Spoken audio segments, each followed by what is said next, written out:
ये जो लड़ाई चल रही है ना, ये केवल नेताओं के सत्ता की लड़ाई है, उसके केंद्र में जनता कहीं नहीं। आत्मा उनकी आज क्यों जग रही है? जब सारा पावर एक्सरसाइज कर लिए, ट्रांसपोर्ट मिनिस्टर रह लिए, पूरा पावर एक्सरसाइज कर लिए, और जब चुनाव का बारी आया तो उनकी आत्मा जग गई। ये अवसरवादी राजनीति की पराकाष्ठा।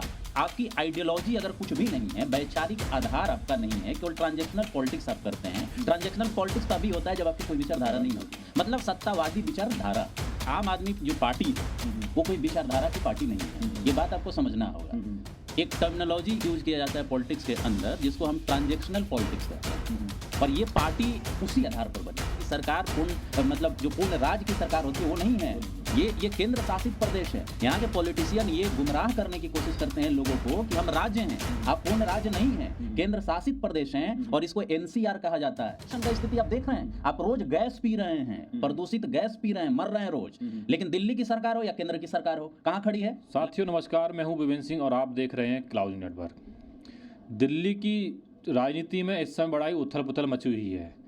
कोई इधर से आम आदमी पार्टी से भाजपा में जा रहा है, भाजपा से आम आदमी पार्टी से कांग्रेस में। नेता इधर समय दल बदलू का काम कर रहे हैं।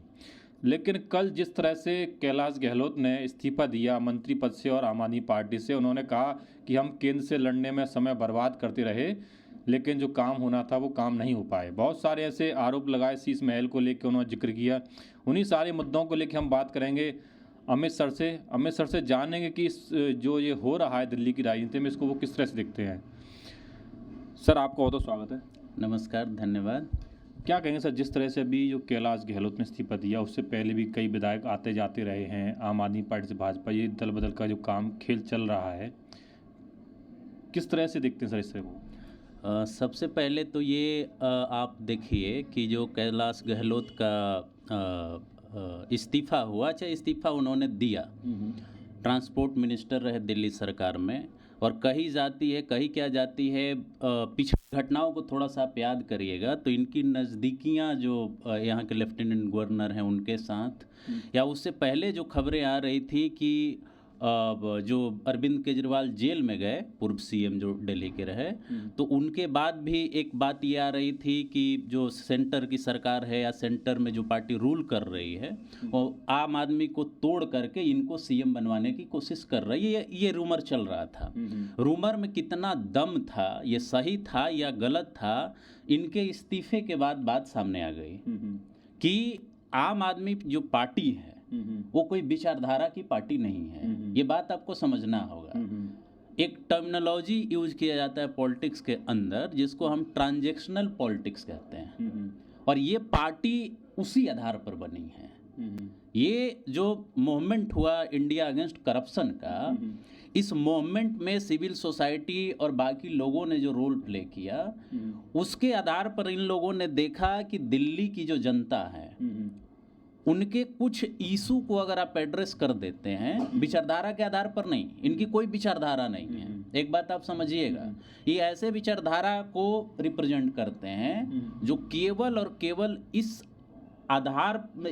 पर आधारित है कि हमको वोट कैसे मिले, सत्ता में कैसे बना रहा है, सत्ता में कैसे बना रहना है। ठीक है, तो भाई आपकी आइडियोलॉजी अगर कुछ भी नहीं है, वैचारिक आधार आपका नहीं है, केवल ट्रांजैक्शनल पॉलिटिक्स आप करते हैं। ट्रांजैक्शनल पॉलिटिक्स तभी होता है जब आपकी कोई विचारधारा नहीं होती, मतलब सत्तावादी विचारधारा।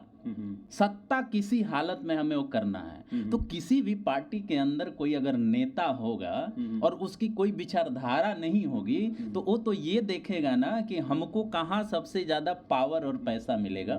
कैलाश गहलोत का इस्तीफा उसी का नतीजा है। मतलब आप कह सकते हैं कि अरविंद केजरीवाल की पार्टी जो आम आदमी पार्टी है, जैसा कि अभी आरोप लग रहे हैं कि अब आम आदमी पार्टी केवल केजरीवाल पार्टी बन के रह गई है। बिल्कुल। कल सीएम आतिशी ने कहा कि ये जो दबाव में इस्तीफा दिया है और वो बीजेपी पार्टी तोड़ने का काम कर रही। संजय सिंह ने भी कहा कि Bharatiya Janata party ED CBI income tax raid पर, इसलिए उन्होंने इस्तीफा दिया। तो अब आने वाले विधानसभा चुनाव में आप क्या देखते हैं, इससे क्या मतलब दिल्ली की जनता पे, जो दिल्ली की जनता जो मुद्दे हैं, क्या उन पे काम हो पाएगा या नहीं? देखिए, इसको इस बात का जो जवाब है जो दिल्ली के जनता के ऊपर, क्योंकि लोकतंत्र है और लोकतंत्र में जनता का जो हित है, जनता का जो मुद्दा है वो सर्वोपरि होता है। लेकिन इसके साथ साथ आप ये भी देखिए, कि भारत के अंदर कुछ पार्टियों को छोड़ दीजिए, कुछ पार्टियों को छोड़ दीजिए, तो बाकी सारी पार्टियों के नेताओं के ऊपर करप्शन का आरोप है। और ये सब कोई जानता है कि हर राज्य का करप्शन, भ्रष्टाचार का प्रवृत्ति या प्रकृति अलग अलग होता है। दिल्ली में करप्शन अलग तरह से होता है। दिल्ली में जैसे शराब वाले लाइसेंस की बात थी, उसमें आप पूरी तरह से घोटाला देख रहे हैं। यहाँ का रोड जो बनता है ना, तो रोड में जो गड्ढे बन जाते हैं उसको बनाने में करप्शन होता है। किसी राज्य में ठेकेदारी में करप्शन होता है। अच्छा, दूसरी बात ये कि ये कहना कि वो दबाव में वो दिए हैं, ऐसा नहीं हो सकता है।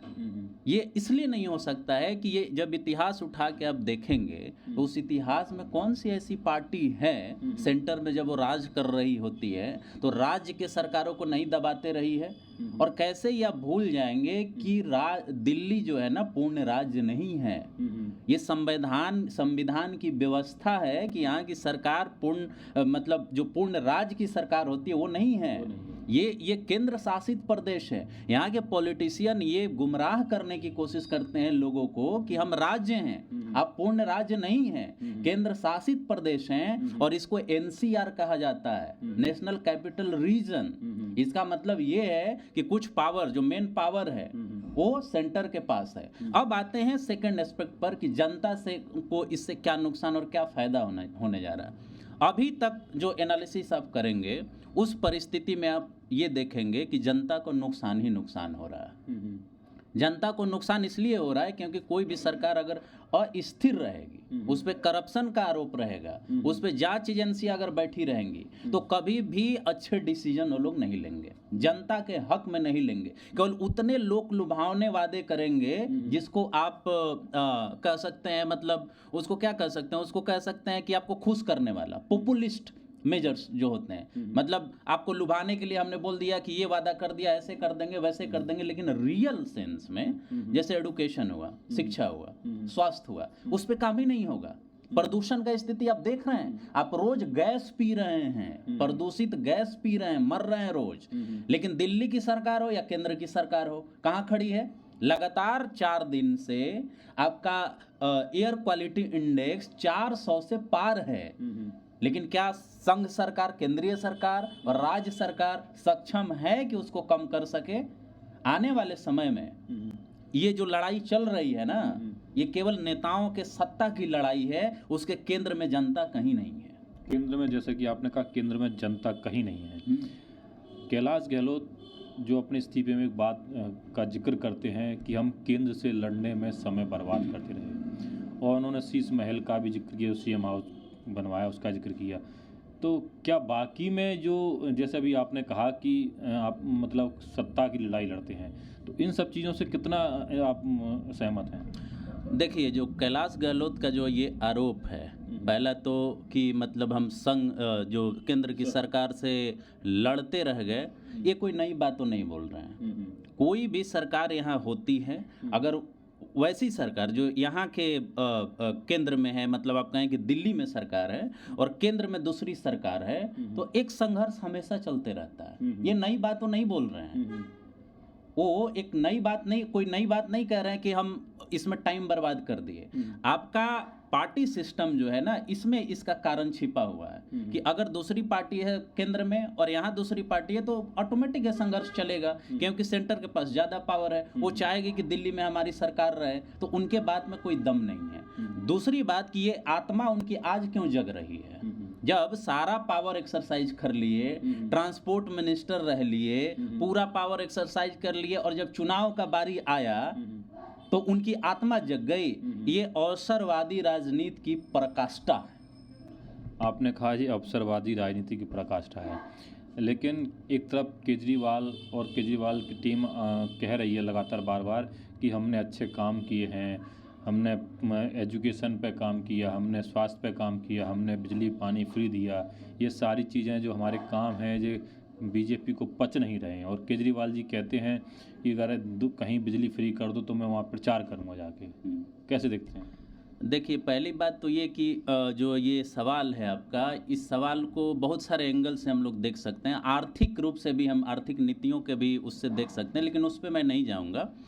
पहली बात तो ये समझिए कि जो अरविंद केजरीवाल या उनकी पार्टी कह रही है कि हमने काम किया है, ठीक है? एक बात समझिए कि कोई भी सरकार किसी राज्य में कुछ ना कुछ काम आएगी तो करती ही है। लेकिन आपने वैसा क्या किया जिससे लोगों के जीवन में कुछ आमूल-चूल परिवर्तन हो जाए? सवाल ये है। मतलब यहाँ अगर कोई दूसरी सरकार कल आ जाए तो क्या वो बैठी रहेगी क्या? किसी के लिए काम तो करेगी। लेकिन सवाल इसका नहीं है। सवाल इसका है कि आपने चलिए रोड बनवा दीजिए, ओवर ब्रिज बनवा दीजिए, लेकिन यहाँ जहर हम रोज ले रहे हैं, उसके लिए आपने क्या किया? कुछ अचीव हुआ क्या आज तक? कुछ अचीव नहीं हुआ है। सब कोई जहर पी रहा है। ठीक है, आपने स्कूल बनवा दिया, वो बनवा दिया। कोई भी सरकार आपके जगह भी रहती तो क्या वो बैठे रहती क्या? काम तो करती ना। लेकिन आपने वैसा क्या किया जिससे हम कहें, जिससे हम गर्व करें कि दिल्ली ने वैसा कर दिखाया जो किसी राज्य ने नहीं किया। दूसरी बात तो ये आप कह सकते हैं ये पॉपुलिज्म है, एक तरह का लोक लुभावनी बातें हैं, लोगों की भावना पर चोट करना, ताकि वो कहे कि अरे अरे केजरीवाल तो जेल गया है, बाकी पार्टी के लोग तो जेल गए हैं, ये सबसे मतलब अपने आप को विक्टिमाइज करके दिखाना, और ताकि उससे वोट बटोरा जा सके। एक तरह से कैसे जनता को इमोशनली ब्लैकमेल करना। दूसरी बात कि इलेक्ट्रिसिटी जो फ्री करने की बात है, निश्चित तौर पर इस कदम का आप स्वागत कर सकते हैं, क्योंकि यहाँ पे बहुत सारे स्लम ड्वेलर्स हैं जिनको इलेक्ट्रिसिटी का पैसा भर पाना बहुत ही मुश्किल होता है। ये काबिले तारीफ हो सकती है, लेकिन क्या ये सबके लिए सही है? हमारे कहने का मतलब दिल्ली एक ऐसा जगह है जहाँ पे इनकम का लेवल बहुत हाई है, क्या उनके लिए भी फ्री करना सही है जो रोज उस पानी से कार धोते हैं, गार्डनिंग करते हैं, रोड पे बहाते हैं? तो आपने सेग्रीगेशन किया क्या? आप गरीबों के नाम पे सबको ये दे रहे हैं, लेकिन वो तो इसका मिसयूज कर रहे हैं। जो सक्षम है ये करने में, पानी का पेमेंट करने में, 200 यूनिट पेमेंट करने में, उनको छूट क्यों आपने दिया? तो आप इकोनॉमिक्स को पॉलिटिक्स से अलग पूरी तरह से नहीं कर सकते। गरीबों के नाम पे आप सब कह रहे हैं, लेकिन फायदा किसको पहुंचा रहे हैं? अगर डोमेस्टिक यूज है, रेसिडेंशियल यूज है, तो उसमें भी सेग्रीगेशन आपको करना होगा ना, कि गरीबों के नाम पे सब कुछ जस्टिफाई आप कर देंगे। तो यही बात मैंने शुरू में बोला था कि ये ट्रांजैक्शनल पॉलिटिक्स है। आपको ये फील दिलाया जाएगा कि आपको हम ये दे रहे हैं, इसलिए आप रिटर्न में हमको क्या करिए, वोट दीजिए। लेकिन आपका मेन मुद्दा जो है शिक्षा का, स्वास्थ्य का, ये सब। अब मोहल्ला क्लिनिक का आप एग्जाम्पल उठा के देख लीजिए, क्या स्थिति है दवा की। अब जाइए मोहल्ला क्लिनिक में, क्या स्थिति है दवा की? क्या कोई भी व्यक्ति जो एकदम गरीब है उसके अलावे कोई मोहल्ला क्लिनिक में जाता है क्या? नहीं, एक आध दो मोहल्ला क्लिनिक तो मैं गया हूँ जहाँ ठीक ठाक चल रहा है। यहीं आपके मुनिरकार के पुरम में, वहाँ तो लगभग ठीक है मोहल्ला क्लिनिक में लेकिन बाकी जगह का मैं नहीं कह सकता। हाँ, तो हमारे कहने का मतलब कि एक सब्सटेंशियल वो होना चाहिए। निश्चित तौर पे कुछ इनके डिसीजंस अच्छे हो सकते हैं जो पीपल ओरिएंटेड है। अब जैसे जो शराब वाला था, शराब वाला कहीं से जस्टिफाई आप नहीं कर सकते। करप्शन को भी रूल आउट नहीं आप कर सकते, करप्शन को रूल आउट नहीं कर सकते। ठीक है, आप मान लीजिए डाउट, करप्शन की जड़ ही वही है। आप डाउट क्रिएट कर सकते हैं जो एजेंसियां हैं, इन्वेस्टिगेशन एजेंसीज हैं, लेकिन ऐसा तो नहीं है ना कि सारे जजेज एंड कोर्ट्स बिक गए हैं। बिल्कुल भाई, वो सारे तो बिक नहीं गए हैं। अगर सुप्रीम कोर्ट का जजमेंट आपके फेवर में आ जाता है तो सुप्रीम कोर्ट सबसे अच्छा हो जाता है, और जिस दिन आपके खिलाफ आ जाता है तो सारे सिस्टम करप्ट हो जाते हैं। मोदी मैनेज कर लिए हैं। हम इन चीजों में नहीं विश्वास करते। भाई, कहीं ना कहीं गड़बड़ी है, तब तो कोर्ट उस केस को कंटिन्यू कर रहा है। तो क्या लगता है आने वाले विधानसभा चुनाव में, आने वाले समय में क्या दिल्ली में क्या देखने को मिल सकता है? क्या दोबारा से सरकार बन सकती है केजरीवाल से? देखिए, ये कहना थोड़ी जल्दबाजी होगी कि सरकार किसकी बनेगी, ठीक, क्योंकि आप देख रहे हैं जो परिस्थिति है कि एक तरफ महागठबंधन, इंडिया गठबंधन कहता है कि हम सब लोग मिल के बीजेपी के खिलाफ, एनडीए के खिलाफ हैं, और दिल्ली में कांग्रेस और आप एक साथ लड़ रही है, एक दूसरे के खिलाफ लड़ रही है। भाजपा अपनी तरफ है। तो ये कहना बड़ा मुश्किल है कि किसकी सरकार बनेगी, किसकी सरकार बनेगी, क्योंकि आप बहुत सारे राज्यों में पैटर्न जब देखें, जैसे हरियाणा में, तो हरियाणा में तीसरी बार भाजपा की सरकार बन गई, ये कहते हुए कि एंटी इनकम्बेंसी 50 तरह की बातें हुई। यहाँ पर भी ये बातें आ सकती हैं, हो सकता है कि अरविंद केजरीवाल की सरकार बन जाए, लेकिन केवल विक्टिमाइजेशन के आधार पर कि हमको जेल भेज दिया गया, इनको जेल भेज दिया गया, इस ग्राउंड पे नहीं बनेगी। आपको ये बताना होगा कि हम आने वाले समय में क्या करेंगे, कैसे करेंगे। तो अभी मैं ये प्रिडिक्ट नहीं कर सकता, क्योंकि अभी समय है।